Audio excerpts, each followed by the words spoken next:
Hi viewers, welcome to mister Vivek channel. நான் உங்கள் விவேக். இன்னைக்கு வீடியோவில் மழை பிடிக்காத மனிதன்கிற தமிழ் படத்தோட ரிவ்யூ தான் பார்க்க போகிறோம். அதுக்கு முடியும் சேனல் சப்ஸ்கிரைப் பண்ணலையா? கீழே உள்ள இருக்குல்ல சப்ஸ்கிரைப் பண்ணி பண்ணுங்கள். கூடவே பெல் பட்டனையும் பண்ணுங்கள். அப்போ தான் நான் போகிற வீடியோ ஒன்று நோட்டிஃபிகேஷனாக வரும். அப்போ தான் எந்த ஒரு வீடியோ மிஸ் பண்ணால் பார்க்கலாம். நீங்கள் மழை பிடிக்காத மனிதன் இந்த படத்தை விஜய் மில்டன் இயக்கியிருக்காரு. இந்த படம் ஒரு ஆக்ஷன் சேனலில் எடுக்கப்பட்ட படம். இந்த படத்தில் விஜய் ஆண்டனி, மேகா ஆகாஷ், சரண்யா பொன்வண்ணன், சரத்குமார், சத்யராஜ் இன்னும் படம் நடிச்சிருக்காங்க. இந்த படம் இப்போ தேட்டரில் ரிலீஸ் ஆகிருக்கு. செக் பண்ணி பாருங்கள். இப்போ வாங்க இந்த படத்தோட கதை என்னன்னு பார்ப்போம். இந்த படத்தோட கதையை பார்த்தோம்னாக்கா, படத்தோட ஆரம்பத்தில் மினிஸ்டரோட பையன் போதை கடத்தலில் ஈடுபட்டுருப்பான். விஜய் ஆண்டனி அவனை கொன்னுட்டு மிலிட்ரியில் ஜாயின் பண்ணிடுறாரு. அந்த மினிஸ்டர் வந்து எப்படா விஜய் ஆண்டனி வருவான் அவனை போட்டு தரலான்னு காத்துட்ருக்காரு. ஒரு நாள் விஜய் ஆண்டனியும் விஜய் ஆண்டனி ஒய்ஃபும் வெளில போகிறாங்க. அப்போ அந்த மினிஸ்டர் பாம் பிளாஸ்ட் பண்ணி விஜய் ஆண்டனியோட ஒய்ஃபை கொன்னுறாரு. விஜய் ஆண்டனிக்கு பலத்த அடிபட்டுருது. ஆனால் விஜய் ஆண்டனியோட சீஃப் என்ன சொல்கிறாருனாக்கா, விஜய் ஆண்டனி இறந்து போயிட்டாரு அப்படின்னு சொல்லிடுறாரு. விஜய் ஆண்டனியை அந்தமானில் போய் ஸ்டே பண்ண வைக்கிறாரு சரத்குமார். நீ இங்கேயே இரு, அங்கே வந்து எனக்கு அவரை போட்டு தள்ளிடுவாங்க அப்படின்னு சொல்லிட்டு போயிடுறாரு. அந்தமானில் விஜய் ஆண்டனி சுற்றி உள்ளவங்களுக்கெல்லாம் ஒரு ஆபத்து வருது. உடனே விஜய் ஆண்டனி களத்தில் இறக்குறாரு. இதுக்கப்புறம் அந்த சுவாரஸ்யமான விஷயங்கள் தான் படத்தோட மொத்த கதையே. இந்த படத்தோட ரன் டைம் பார்த்தோம்னாக்கா 2 hours 50 minutes. இந்த படம் நானும் என் ஃப்ரெண்டும் தான் பார்த்தோம். படம் பார்த்ததுக்கப்புறம் என் ஃப்ரெண்டுக்கிட்ட கேட்டேன் படம் எப்படி இருக்குன்ட்டு. நான் எவ்வளவோ மொக்க படம் பார்த்துருக்கேன், ஆனால் இந்த மாதிரி ஒரு மொக்க படம் நான் பார்த்ததே இல்லைன்னு சொன்னால், அதே ஃபீல் தான் எனக்கும். இந்த மாதிரி மொக்க படத்தை நான் இது வரைக்கும் பார்த்தது இல்லை. இந்த படத்தில் வந்து மழை பிடிக்காத மனிதன் படத்துக்கு டைட்டில் வச்சுருக்காங்க. எதுக்கு இந்த டைட்டில் வச்சுருக்காங்களே என்னன்னு தெரில. ஒன்று மழை வந்தாக்கா ஒரு அலர்ஜியாக இருக்கணும், அதனால் வந்து ஹீரோ வந்து மழை பிடிக்காது அப்படின்னு ஏதாவது ஒரு கதை விட்டுருக்கலாம். படமே ஒரு மொக்க படம் தான். இல்லை ஏதாவது ஒரு விட்டால் கதை வாக்க விட்டுருக்கலாம்.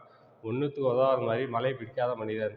நம்ம படம் பார்க்கும்போது எனக்கு படம் பிடிக்காத மனிதன் சொல்லிடலாம்.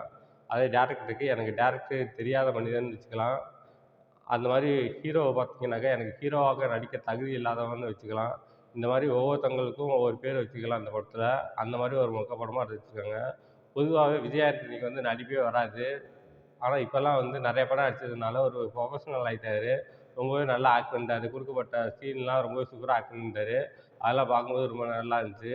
அடுத்து சரண்யா பொன்வண்ணன் ஒரு ஹோட்டல் வச்சுருப்பான். அந்தமானுக்கு இறங்குன உடனே ஒரு ஹோட்டல் வரும். அந்த இதில் வந்து ஹோட்டலில் டீ, காஃபி எல்லா சாப்பாடு எல்லாமே கிடைக்கும். அங்கே வந்து விஜய் ஆண்டனி, சரண்யா பொன்வண்ணனும் ஃப்ரெண்ட்ஸ் ஆயிடுவாங்க. சரண்யா பொன்வண்ணனோட பையனும் விஜய் ஆண்டனியும் ரொம்ப ஃப்ரெண்ட்ஸ் ஆயிடுவாங்க. அவங்களோட ஆக்டிங்லாம் ரொம்பவே நல்லா இருந்துச்சு. அடுத்து சரத்குமார் விஜய் ஆண்டனியோட சீஃபாக இருப்பார். அவர் தான் வந்து விஜய் ஆண்டனியை அந்தமானில் விட்டுட்டு போவார். நீ இங்கேயே இரு, சென்னை வந்தேனாக்கா உன்னை போட்டு தள்ளிடுவாங்க, அதனால் இங்கேயே இருன்னு சொல்லுவாங்க. ஆனால் விஜய் ஆண்டனி வந்து அங்கே உள்ளவங்களுக்கு ஆபத்துன்னோடனே உடனே ஃபைட் எடுக்க ஆரம்பிச்சிடுவார். அதெல்லாம் பார்க்கும்போது மொக்கையாக இருந்துச்சு. அடுத்து சத்யராஜ் யாருனாக்கா சரத்குமாரோட சீஃப். அவர் வந்து என்ன சொல்லுவாருனாக்கா, இன்னும் விஜய் ஆண்டனி உயிரோட தான் இருக்கான், நீ தான் அந்தமானில் விட்டுட்டு வந்திருக்கியா, நான் அந்தமான் போகிறத நான் பார்த்தேன், ஒழுங்காக அவனை கொன்னுடு அப்படின்னு சொல்லுவார். அதெல்லாம் பார்க்கும்போது கடுப்பாக வருது. இந்த சத்யராஜ் ஒரு ஆக்டிங் விடுவான் பாருங்க, 2223 நம்பர் இன்னும் உயிரோட தான் இருக்காருன்னு எனக்கு தெரிய வருது, அவங்கள உடனே போட்டுருங்க அப்படின்னு சொல்லிட்டு போடுவார்லாம் சொல்லிட்டு பெரிய இதெல்லாம் இது பண்ணுற மாதிரி பண்ணுவானுங்க. அதெல்லாம் பார்க்கும்போது சிரிப்பாக வரும். படம் பார்க்கும்போது இந்த படத்தில் வந்து ஒரு நாய் வச்சு விஜய் ஆண்டனிக்கு வந்து அந்தமான் வந்ததுக்கப்புறம் ஒரு நாய் மலையாள நனையும், அதை அடாப்ட் பண்ணி அதுக்கு கால் உடஞ்சிருக்கும், அதுக்கு கட்டு போட்டு விட்டு பாதுகாப்பாக வச்சுருப்பாரு. ஒரு இடத்துல கட்டி போட்டு போவார். அது யார் நாய்னாக்கா மேகா ஆகாஷ் சொல்கிற நாய். அவங்க வந்து அந்த நாயை எடுத்துகிட்டு வீட்டுக்கு போவாங்க தேங்க்யூன்னு வச்சுட்டு. அடுத்து விஜய் ஆண்டனிக்கு மேகா ஆகாஷுக்கும் லவ். அப்படி தான் படம் போகும்னு நினச்சேன். ஆனால் விஜய் ஆண்டனியோட ஃப்ரெண்டுக்கும் மேகா ஆகாஷுக்கும் லவ். அந்த மாதிரி செட் பண்ணி வச்சுருக்காங்க.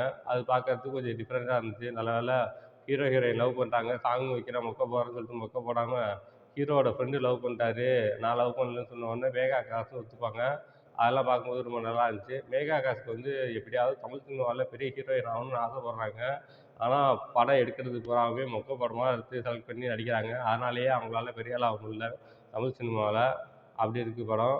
மொத்தத்தில் இந்த படம் எப்படி இருக்குன்னா, இந்த படம் பார்க்கலாமா வேணாமானாக்கா இந்த படத்தை ஸ்கிப் பண்ணிடலாம். இந்த 2 1/2 மணி நேரத்துக்கு நீ வேறு ஏதாவது ஒரு படம் பார்க்கலாம், இல்லை வேறு ஏதாவது ஒரு வேலையில் இருந்தால் போய் பார்க்கலாம். இந்த படம் வந்து 2 hours 50 minutes வருது. ஃபர்ஸ்ட் ஹாஃப் போர், செகண்ட் ஹாஃப் போர். மொத்தத்தில் இந்த படம் எப்படி இருக்குன்னா, இது ஒரு மொக்க படம். இந்த படத்துக்கு என்னோட மார்க் 5க்கு 1.5 தருவேன். இந்த படத்தில் அடல் கண்டென்ட்லாம் இல்லை, எல்லாம் ஃபேமிலியோடு என்ஜாய் பண்ணலாம்.